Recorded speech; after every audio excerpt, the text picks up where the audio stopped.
Hey, podcast listeners, WNYC, our home station, wants to know a little bit about you. So if you don't mind, and you got 3 minutes, go to wnyc.org/info,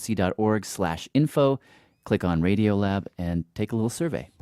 Thanks. Hi, this is Catherine Udell from Milwaukee, Wisconsin. Radiolab is supported by Scion, a car company that supports and collaborates with people who are driven to follow their passions. More at scion.com/driven. Scion, for the driven. Oh, wait, you're listening? Okay. All right. Okay. All right. You're Listening to Radiolab. Radio Lab. From WNYC. C Yep. and NPR. Okay. This is Andy Rowe.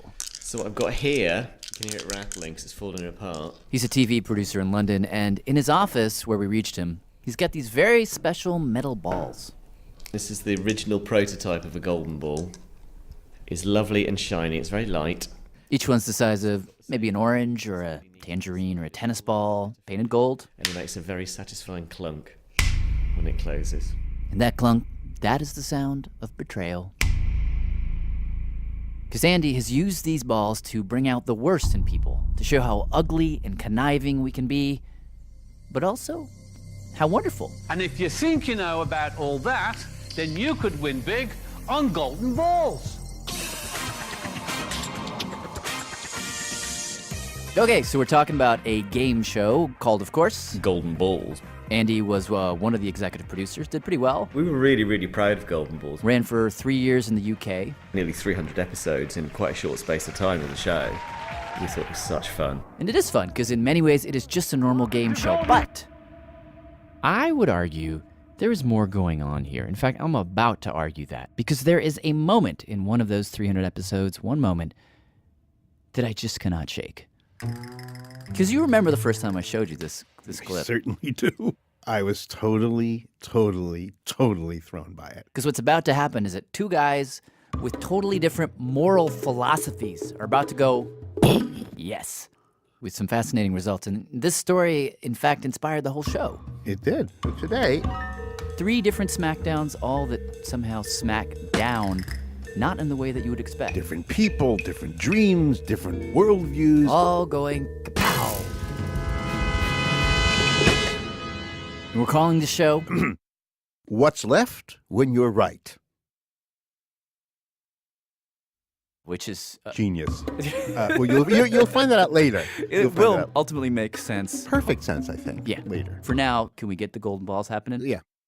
All I can remember was that All right, so before we get to the moment that I want to talk about, we kind of have to walk a few paces to sort of lay the foundation, which is that we have to explain the rules of this game, which are, you cannot describe golden balls in a sentence to anybody. It makes no sense whatsoever. But I will try and simplify. So basically, there are all these early rounds where people are winning money, losing money, cheating each other, lying, strategizing, voting one another off the show. I'm going to skip all that because it is in the last 5 minutes. That all hell breaks loose.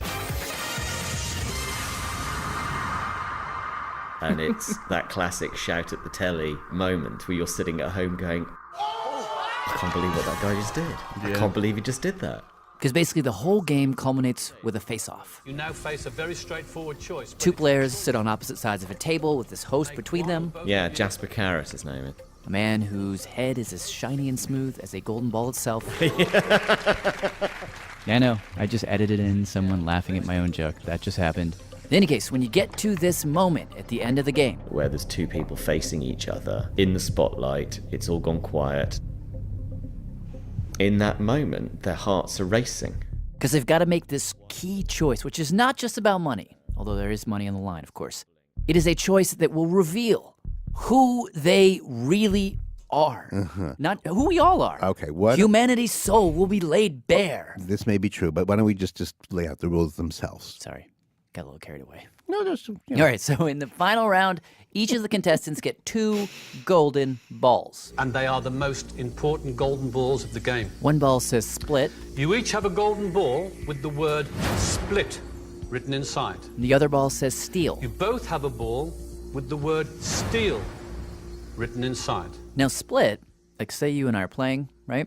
Yeah. If I choose to split ball, what I'm really saying is that this jackpot, whatever it is, say it's 3,200 pounds sterling, okay? Yeah. I'm saying I want to split it with you. Let's just split it in half, 50-50, even Steven. I'm a good guy. Now, if you also choose split, then we split it. You get half, I get half, everybody's happy. The feeling of kind of joy that everybody had when it was a split was fantastic. Yeah, you're both going home with £1,600 each. Okay, so that's one outcome. It's one of 4 outcomes, I believe. Because obviously there are other ways this could go, because one or both of the contestants can choose steal. And what steal basically says is, forget sharing, I want to take the whole thing for myself. And if we both decide that, If you both choose the steel ball, we both screw each other and it cancels out. you leave today's game with what you came with. Nothing.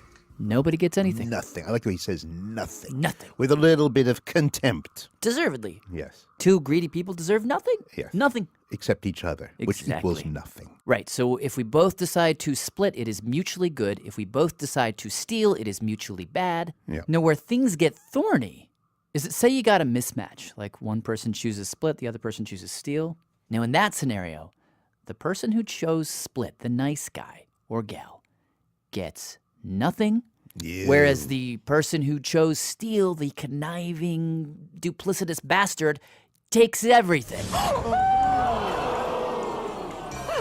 So if you steal and the other person is kind, then